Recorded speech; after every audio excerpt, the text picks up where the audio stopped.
Get security up here. Right now. Richard Whitmore's voice cracked across the private conference room so sharply that even the champagne glasses seemed to stop trembling. Naomi Carter froze beside the doorway, one hand still wrapped around a silver tablet she had only come to return. The air smelled like expensive cologne, polished oak, and tension. 12 executives turned toward her at once. Dark suits. Tight jaws. Eyes already judging. Richard stood at the head of the marble table, 6 feet of cold authority in a charcoal suit that probably cost more than Naomi made in 2 months. You, he said, pointing at her like she had dragged dirt onto his floor. How long have you been standing there? Naomi swallowed hard. Less than a minute, sir. You left this outside. She lifted the tablet slightly. Her housekeeping badge swung against her navy uniform. The tiny plastic clip rattled in the silence. Richard did not even glance at the device. His attention locked onto the folder in her other hand. Thick. Black leather. Confidential stamped across the edge. His face changed instantly. Harder. Colder. Why are you touching that? He asked. Naomi blinked. I was not trying to, sir. It slipped when I picked up the tablet. A few people around the table exchanged looks. One man with silver hair leaned back in his chair. Richard, he muttered with a dry chuckle. Looks like housekeeping is taking an interest in billion-dollar mergers. A ripple of quiet laughter spread around the room. Naomi felt heat crawl into her neck. Her fingers tightened around the folder. She should leave. Say sorry. Walk away. That was the smart thing. But something inside her would not settle. Because 20 seconds ago, before Richard noticed her, she had seen something. One sentence. One number. One line buried in legal language that felt horribly wrong. Richard stepped closer, polished shoes cutting across the floor with slow precision. Did you read this? He asked. Naomi hesitated. The city lights behind him painted silver across the glass walls. Manhattan glowed 40 stories below, cold and distant. I only saw 1 page, she admitted quietly. Wrong answer. Richard exhaled through his nose like she had insulted him personally. Amazing, he said. A maid thinks she belongs in executive business now. Another executive smirked. Careful, Richard. She might start giving legal advice next. More laughter. Short. Sharp. Humiliating. Naomi lowered her eyes. The fluorescent ceiling lights hummed softly overhead. Somewhere in the hall, an elevator dinged. She could feel every second stretching tighter around her chest. Sir, she said carefully, I know it is not my place. Richard raised a hand. No. It is not. He turned toward his assistant. Call security. Naomi's stomach dropped. 2 men outside the glass doors immediately straightened. She heard heavy footsteps coming closer. One of the women at the table whispered just loud enough to sting. Unbelievable. First they clean rooms, now they read contracts. Naomi looked at the floor for 1 second. Just one. Her mother's voice drifted back into memory. Hold your dignity, baby. Even when they try to take it. Her hand slowly tightened around the folder. Sir, she said again, softer now, calmer somehow. If you sign this agreement tonight. Richard stopped halfway to the door. The room shifted. Tiny. Sudden. Dangerous. Naomi lifted her eyes to meet his. I think your company is about to lose everything. Silence hit the room so hard it almost sounded loud. Richard stared at her. Then laughed once. Cold. Disbelieving. And how exactly would a maid know that? Naomi looked down at the page in her hand. Her breathing slowed. Because page 47 should not exist. Richard's expression changed instantly. The smile disappeared. Slowly, very slowly, he stepped back toward her. What? He said quietly. Did you just say? The room went still. Not quiet. Still. Like the air itself had stopped moving. Richard Whitmore stared at Naomi across the marble table, the glow of Manhattan flickering behind him like cold lightning trapped in glass. Page 47, he repeated slowly. You have got 5 seconds to explain yourself. The 2 security guards stopped at the doorway, broad shoulders blocking the exit. Naomi could feel 20 eyes on her now. Waiting. Judging. Hoping she would embarrass herself. Her housekeeping badge trembled slightly against her uniform as she set the folder carefully onto the polished table. Section 8B, she said quietly. The liability transfer clause. One executive scoffed. This is unbelievable. Another leaned back, smirking. Richard, are we seriously doing this? Richard did not answer. His jaw tightened. You looked through a confidential contract? He asked. Naomi hesitated. Only 1 page. 1 page? He snapped. You think 1 page qualifies you to interrupt a billion-dollar acquisition? Heat climbed Naomi's neck, but her voice stayed calm. No, sir. But 1 sentence can destroy a company. That landed. Small. Heavy. Uncomfortable. Someone near the far end of the table stopped typing. Another executive slowly lowered his wine glass. Richard narrowed his eyes. Explain. Naomi swallowed once. Her hands stayed steady, even if her pulse did not. The wording says your company assumes all future regulatory exposure after the merger. She glanced at the paper. If the trial fails or there is fraud. Her eyes lifted to his. Everything lands on Whitmore Biotech. Silence again. Different this time. Colder. Richard gave a dry laugh. You memorize legal language while cleaning bathrooms? A few people laughed under their breath. Naomi looked down for 1 second. Just one. Then reached into her apron pocket and unfolded a pair of reading glasses, old and slightly scratched. I used to read contracts every day, she said softly. That changed something. Tiny, but noticeable. One younger executive frowned. Richard noticed it too.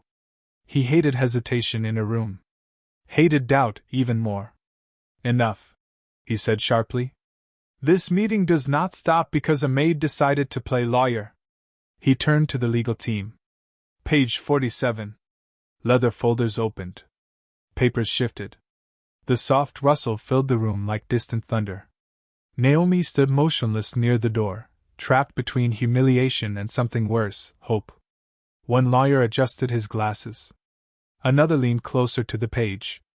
Then came a pause. Too long. Richard noticed immediately. Well? He asked. Nobody answered. A woman near the center of the table shifted uncomfortably in her chair. Richard, she started carefully. The clause is unusual. Richard turned slowly. Unusual? Another lawyer cleared his throat. It does shift exposure risk. The room changed temperature. You could feel it. Like cold air slipping through a cracked window.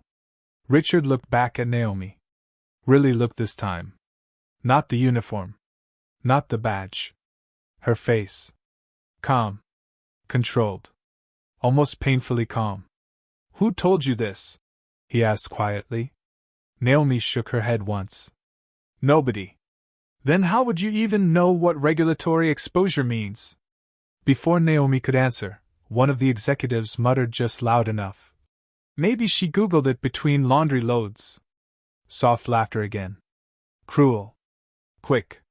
Naomi reached slowly for her bag. Her fingers brushed something worn at the bottom. For a second, she almost stopped herself. Almost let them laugh. Almost walked away. Then one of the lawyers suddenly sat upright. Wait. Everyone turned. His face had gone pale. Richard. He swallowed hard. If she is right. He flipped another page. Then another.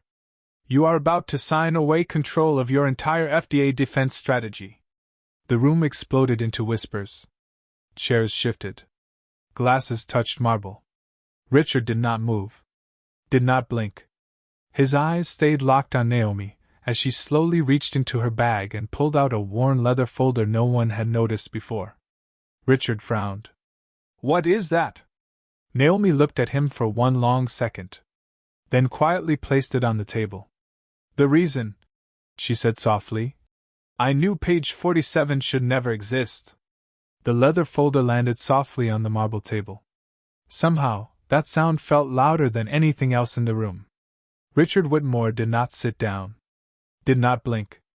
Around him, executives shifted uneasily, expensive watches catching the chandelier light like nervous sparks. Naomi stood near the doorway, shoulders straight, one hand still gripping the strap of her worn black bag. Her housekeeping uniform suddenly looked too small for the silence surrounding her. Richard folded his arms. What exactly am I looking at? His voice stayed controlled, but something underneath it had changed. Not anger anymore. Caution. Naomi did not answer. Right away. She opened the folder slowly. Inside sat neatly organized documents, edges worn from years of use. Certifications. Licenses. Letters. Real paper. Real seals. The kind that carried weight. One younger executive leaned forward. No way, he muttered under his breath. Richard gave a humorless laugh. You brought props? Naomi ignored the comment. Calm. Measured. Almost painfully calm. She slid one credential across the table. The polished surface reflected gold lettering beneath the overhead lights. Harvard Medical Compliance Program. Richard frowned. Someone else picked it up. Another followed. Then another. The room grew quieter with every page. Johns Hopkins Clinical Risk Certification. FDA Regulatory Ethics Board. 10 years in pharmaceutical compliance. 27 federal audit reviews. One executive actually stood up. This cannot be real. Naomi finally looked at him. It is. Richard reached for one document himself. His fingers slowed halfway through. Something in the room was shifting, and he hated losing control of a room. Hated surprises even more. If you had all this, he said carefully, why are you cleaning houses? The question landed harder than he intended. Naomi looked down for a second. Her thumb brushed the corner of an old photograph tucked into the folder. My mother got sick, she said quietly. Alzheimer's. Full-time care costs more than most people imagine. Nobody laughed now. Even the executives who had mocked her earlier suddenly found the table fascinating. Richard's jaw tightened. Compassion made him uncomfortable, especially when it complicated authority. Convenient story, one silver-haired executive muttered. Anyone can print certificates. Naomi nodded once, like she expected it. Then reached into the folder again. This time she slid across a worn ID badge. Hospital access card. Photo included. Her name beneath it. Naomi Carter. Senior Clinical Risk Director. The younger executive near the end of the table quietly picked up his phone. I am checking this. Tap. Tap. Tap. The glow from his screen reflected across his glasses. Richard paced once around the table. Slow steps. Controlled steps. But Naomi noticed the tension now. The slight twitch in his jaw. The way his fingers flexed near his cufflinks. He was unsettled. Good. Even if all this is real, Richard said, voice sharpening again. You still interrupted a private meeting. Naomi met his eyes for the first time without hesitation. Because people could get hurt. That landed differently. Heavier. Realer. Before Richard could answer, the younger executive suddenly froze. Richard! His voice cracked slightly. Everyone turned. She is real. Silence. He swallowed hard. Everything checks out. A pulse of whispers moved through the room. One woman shifted in her chair so fast her wine glass nearly tipped over. Another executive quietly lowered his eyes, avoiding Naomi completely. Richard did not move. His face stayed unreadable, but the temperature in the room had changed again. Naomi could feel it. Respect trying to enter a room that humiliation had already poisoned. Then the younger executive frowned at his screen. Wait. His expression shifted. Confused now. Almost stunned. Richard! He looked up slowly. You are not going to believe this. Richard's eyes narrowed. What now?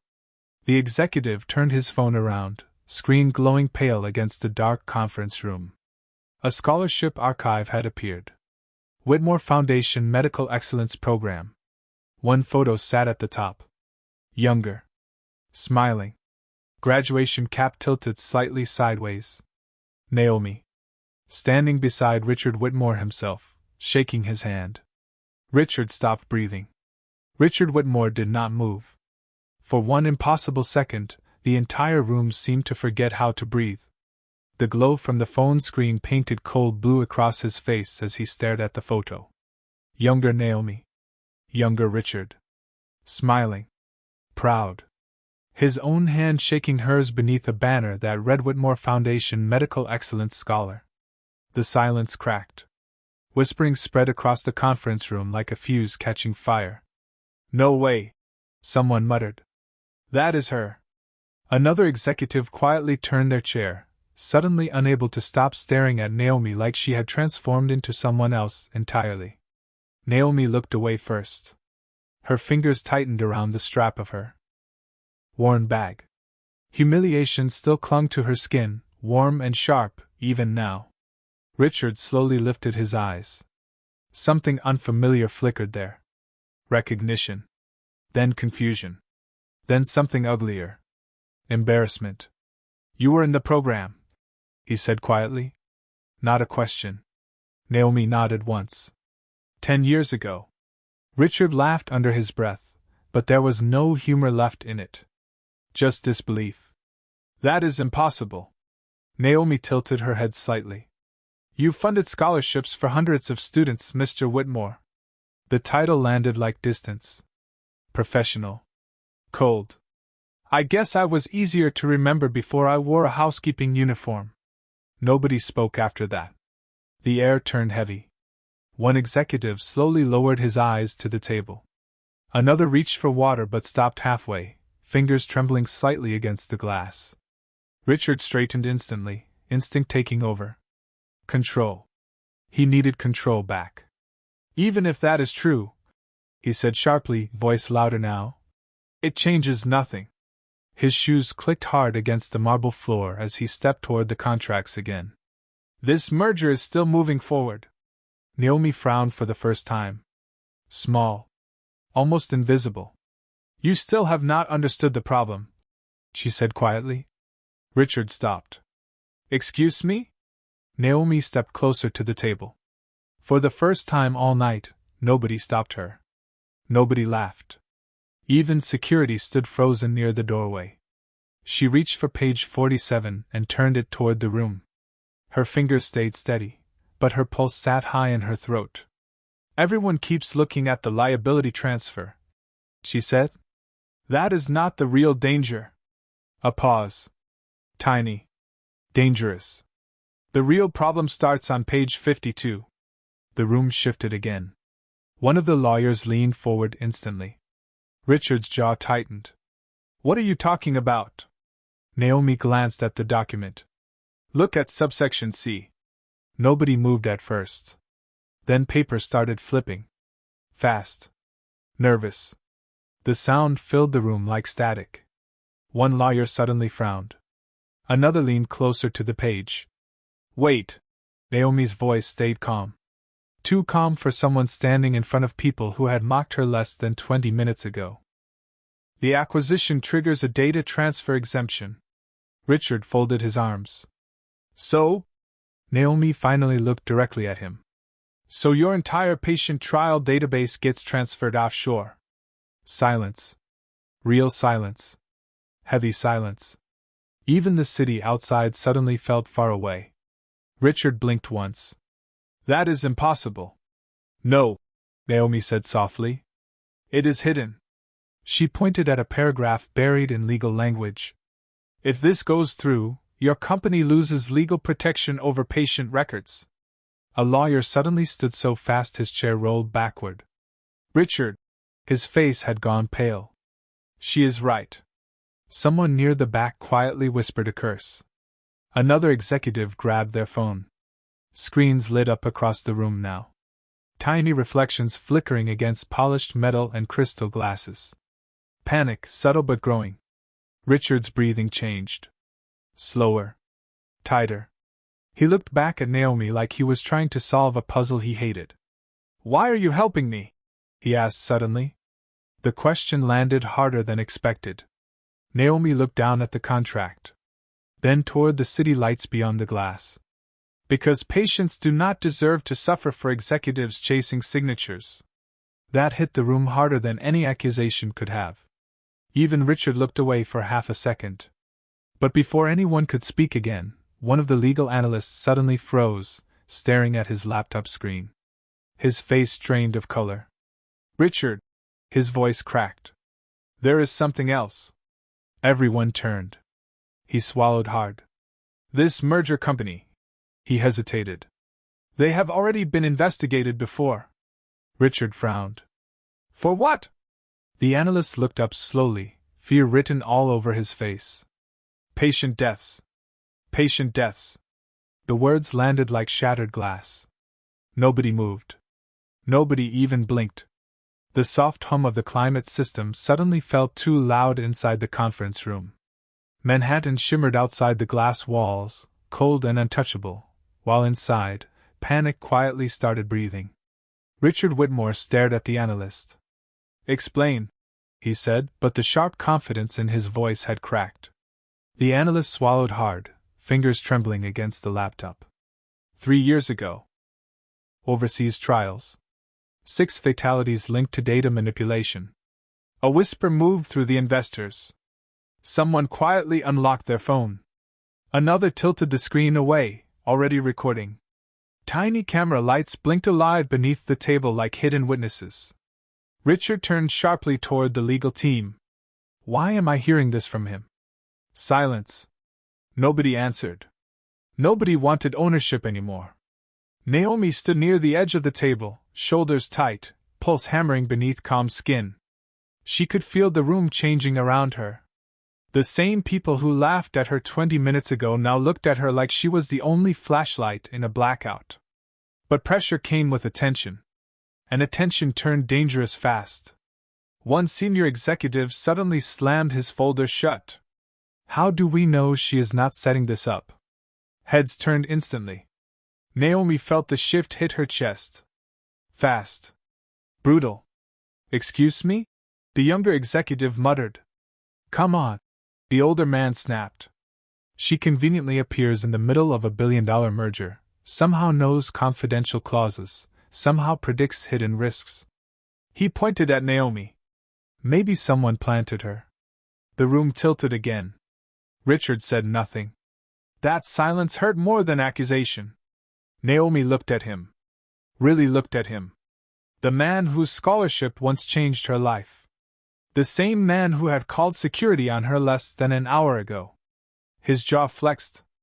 Eyes distant. Calculating. Afraid. Not of her. Of collapse. "Mr. Whitmore," Naomi said carefully, voice low. "You do not have much time." Richard's head snapped toward her. "Do not tell me what I have." Heat slipped into his voice now. Real heat. The kind that came when powerful people felt cornered. "Do you understand what this deal means?" he asked, stepping closer. $700 million. Investors in this room. Board members waiting downstairs. His shoes struck marble hard enough to echo. "My reputation." Naomi held her ground. "Barely." "And if you sign?" she asked quietly.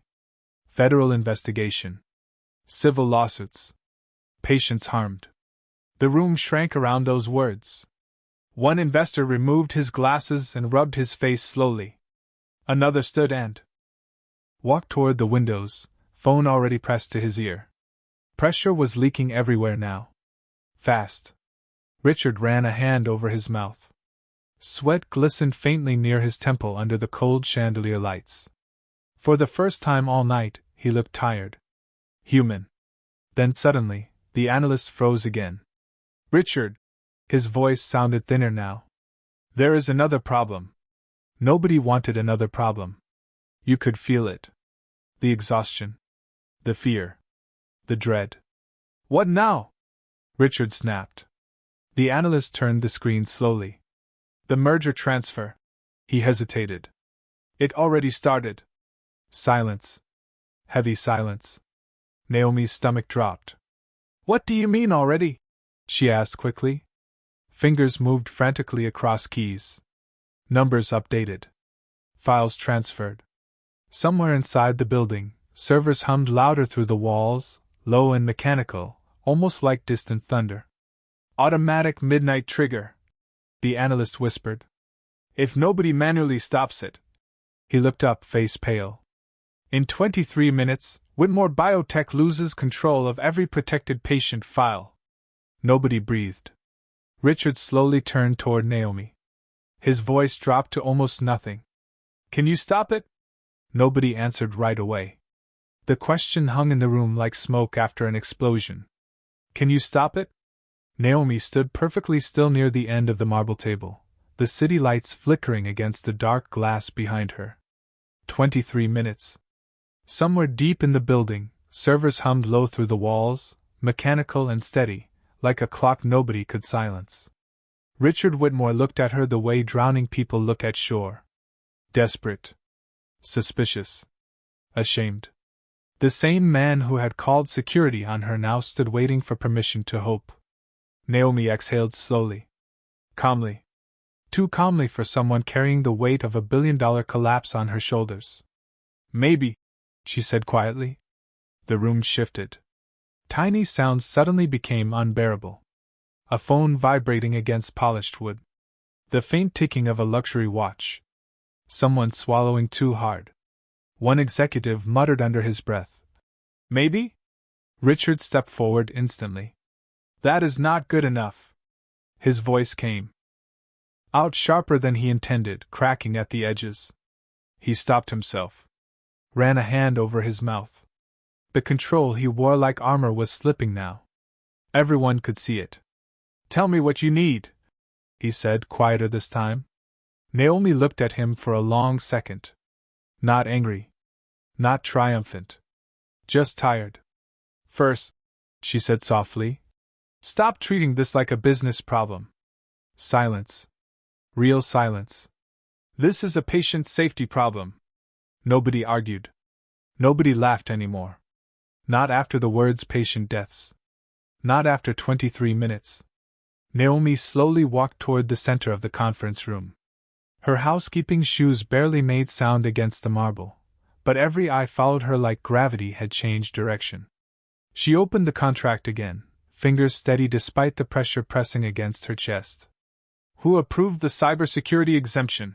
She asked. Nobody spoke. Executives avoided eye contact. One investor quietly stood near the window, phone forgotten in his hand. Finally, someone near the legal team cleared his throat. Evan Pierce, he said quietly. Naomi stopped. Something flickered across her face. Small. Fast. Almost invisible. Richard noticed. You know him? Naomi hesitated. The overhead lights reflected softly against the old silver watch on her wrist. Worn.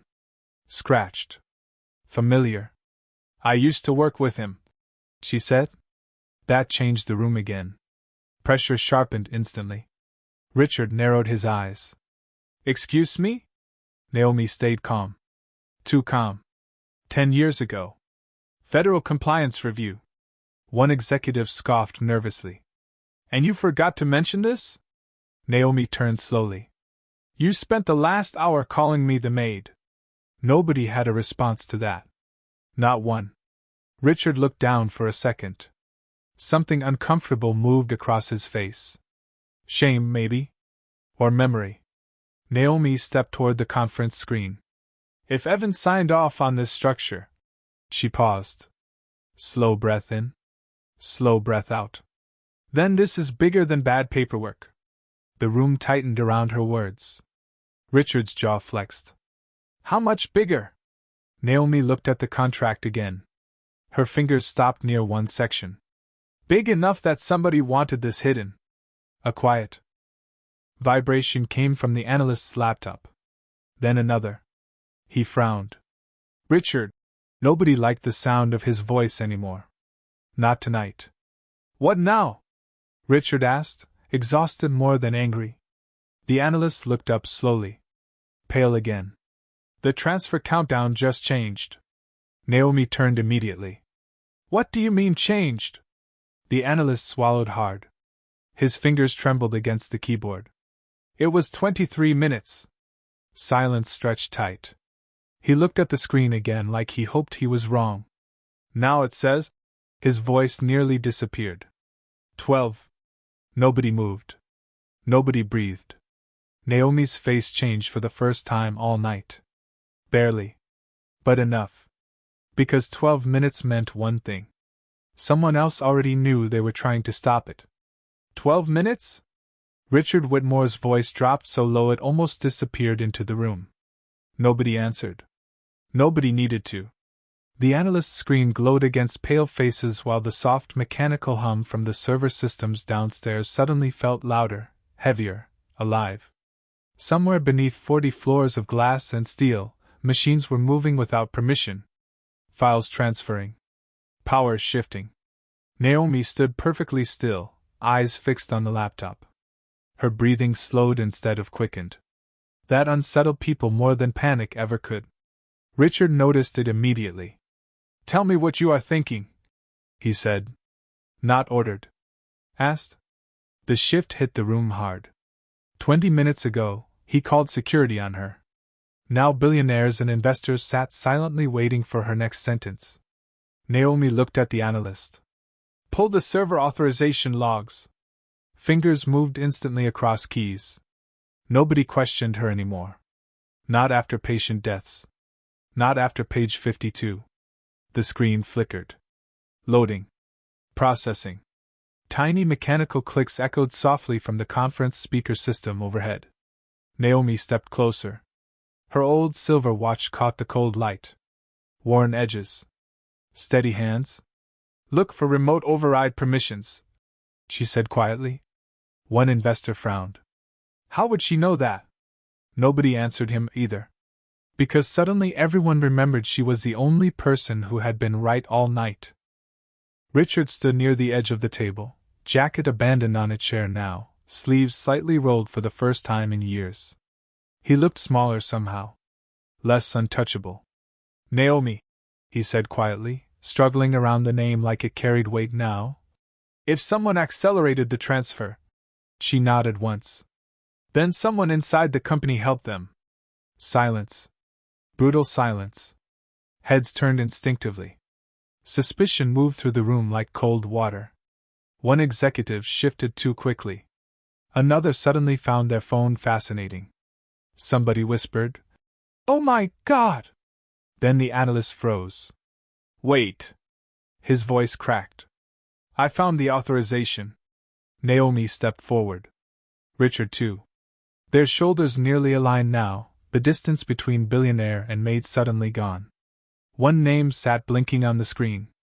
Richard's face strained instantly. Evan Pierce. The room reacted all at once. Sharp breaths. Quiet curses. Phones lifting slightly higher.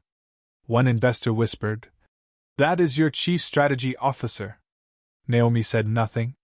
But Richard looked like someone had reached into his chest and twisted something loose. No, he muttered quietly. No. Evan built this company with me. Naomi finally turned toward him. Her voice stayed calm. Gentle, almost. People hide who they are when money gets loud. Richard barely heard her. Memories were already crashing behind his eyes. Board meetings. Private dinners. Handshakes. Trust. He staggered backward one step. Just one. Enough for people to notice. The mighty Richard Whitmore suddenly looked tired. Older. Human. Then the analyst swallowed hard again. There is more. Nobody wanted more. But it came anyway. He turned the laptop slowly. The transfer is not just leaving the company. Naomi's stomach dropped before he even finished. Where is it going? The analyst hesitated. Too long. An offshore shell corporation. Richard frowned hard. Whose? Nobody answered at first. The room felt too tight now. Too hot. Even the air conditioning seemed to struggle against the pressure building inside the glass walls. Finally, the analyst whispered, "It traces back to." He stopped, eyes widening. Richard stepped closer. "Say it." The analyst looked up slowly, horrified. "Someone using your foundation credentials." Silence hit harder than anything all night. Naomi stopped breathing for half a second. Richard turned toward her automatically. Not accusing. Not angry. Just confused. Hurt. Because there was only one person in this room connected to the Whitmore Foundation. Naomi slowly reached into her bag again. Her fingers brushed something buried deep inside. Something she had not touched in years. Then quietly, without a word, she pulled out an old envelope with Richard Whitmore's signature across the front. Unopened. The envelope rested in Naomi's hands like something fragile enough to change everything. Nobody spoke. Nobody even shifted in their chair. The low mechanical hum from the server still vibrated faintly through the walls, but now it sounded distant, smaller somehow, swallowed by the weight pressing down inside the room. Richard Whitmore stared at the envelope like he already knew it carried something he was not ready to face. His own signature stretched across the front in dark ink. Sharp.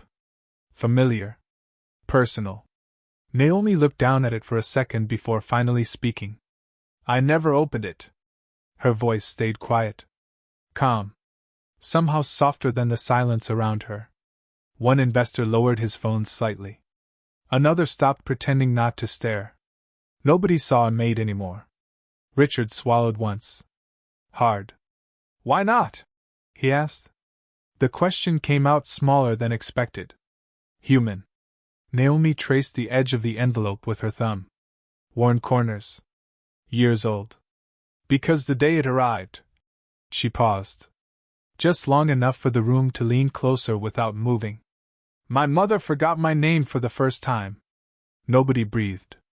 The cold chandelier light reflected faintly in Richard's eyes. Naomi finally looked at him. No anger. No revenge. Just exhaustion. "I packed my office that week," she said softly. "Left the hospital. Sold my apartment. Took whatever work I could find." She glanced briefly at the housekeeping badge clipped to her uniform. "Life got louder than ambition." Somewhere near the back, someone quietly lowered their head. Another executive shifted in their chair, unable to meet her eyes. The same people who laughed when she spoke now looked ashamed to breathe too loudly around her. Richard looked down at the floor. His jaw flexed once. Twice. He had spent decades mastering control, but regret moved differently. Slower. Heavier. "You were one of my best scholars," he said quietly, almost to himself. Naomi gave the smallest shrug. "I was a person trying to survive." That landed harder than any accusation could have. The room softened around her words. Even the investors, people who measured everything in numbers, suddenly sat still like none of their money mattered tonight. Richard stepped forward slowly. Not as a billionaire now. Not as the man who built the room everyone feared. Just a tired man standing in front of someone he had badly misjudged. "Naomi." He stopped there for a second, voice catching somewhere unfamiliar. "I called security on you." Nobody moved. Nobody interrupted. The shame sat openly on him now, impossible to hide. "I looked at your uniform," he said quietly, "and decided who you were before you spoke." Naomi held his gaze. Calm. Steady. Strong in a way nobody in the room had expected. "Most people do," she said softly. No bitterness. Somehow that made it hurt more. One executive near the far end slowly closed his laptop. Another quietly stood up and moved aside, almost unconsciously giving Naomi more space, more gravity. Respect had entered the room slowly. Now it settled like truth. Then Richard reached toward the envelope. Hesitated. "What is inside?" Naomi looked down at it one last time. Her fingers loosened around the edge. "I think," she said quietly. You should read it. He opened it carefully. The paper inside crackled softly in the silence. Richard's eyes moved across the page once. Then again. His face changed instantly. Confusion first. Then disbelief. Then something close to heartbreak. No, he whispered. The room tightened again. Richard? One investor asked quietly. He did not answer. His hand lowered slowly to the table. The paper trembled slightly between his fingers. Naomi watched him carefully now, something unreadable behind her calm expression. Finally, Richard looked up at her. Eyes glassier than before. Voice almost gone. You were supposed to be my company's next chief compliance officer. Silence. Deep silence. Then he swallowed hard. And someone cancelled your appointment before I ever knew. Nobody in the room breathed. Because suddenly there was a much bigger question hanging over everything. If Naomi had been removed years ago, who wanted her gone badly enough to erase her before Richard ever found out? The room stayed quiet long after Richard Whitmore lowered the letter. Nobody rushed to speak. Nobody even checked their phones anymore. Outside the glass walls, Manhattan shimmered beneath the first pale hints of morning, silver light spreading slowly across the skyline like the city itself had exhaled. The server alarms had gone silent. Somewhere deep in the building, machines that had spent the night humming with danger now rested in low mechanical breaths. Naomi stood near the conference table, still wearing the same navy housekeeping uniform. Same worn shoes. Same faded badge clipped near her shoulder. But nobody looked at the badge anymore. Richard stared at the letter again. His hands looked older suddenly. Less certain. Someone erased your name, he said quietly. From my company. Naomi said nothing. The silence between them carried too much weight for easy answers. Around the room, executives avoided eye contact. The same people who laughed when she spoke now looked embarrassed to shift in their seats. One investor quietly lowered his phone camera. Another closed his laptop without a word. Respect had entered quietly, but now it filled the room. Richard stepped forward slowly. No authority left in his posture. No billionaire performance. Just regret. You should have been upstairs, he said softly, glancing toward the executive floor above them. Not cleaning after people who did not deserve you. Naomi looked toward the windows for a second. Morning light brushed softly against the glass, pale gold slipping across the edges of the marble table. Life does not always ask permission before changing plans, she said quietly.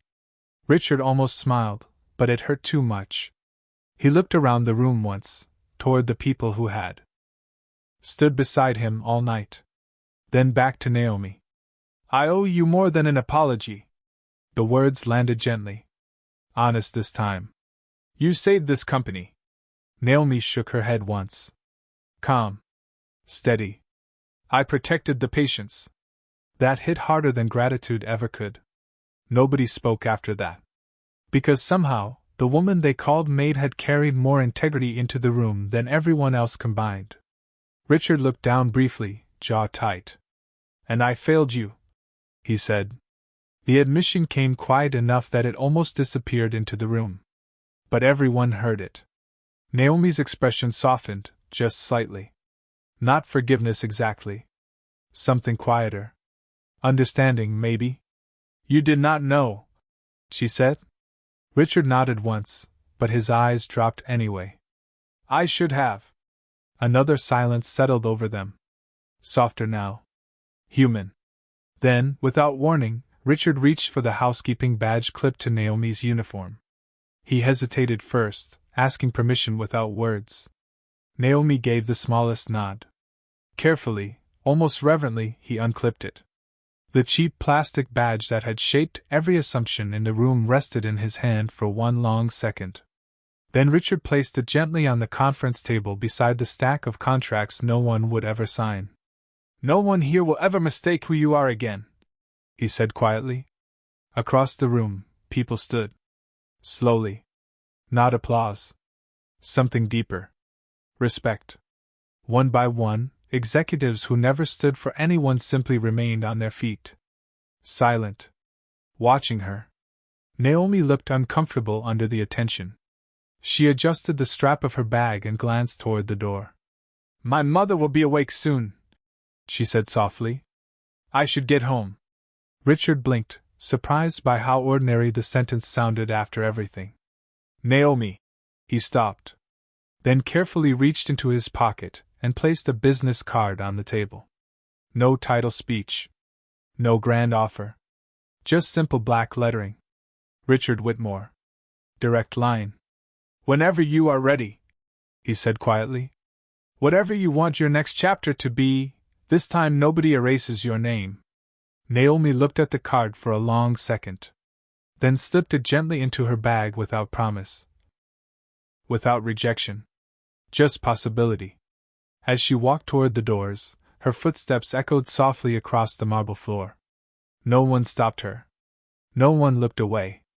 The morning sun stretched through the windows behind her, catching the silver edge of her old watch as the elevator doors slowly opened. Richard stayed where he was, standing beside the conference table in a room that suddenly felt far too quiet. On the polished marble beside him sat the housekeeping badge, glowing softly in the morning light like the smallest reminder of the biggest mistake he almost never saw.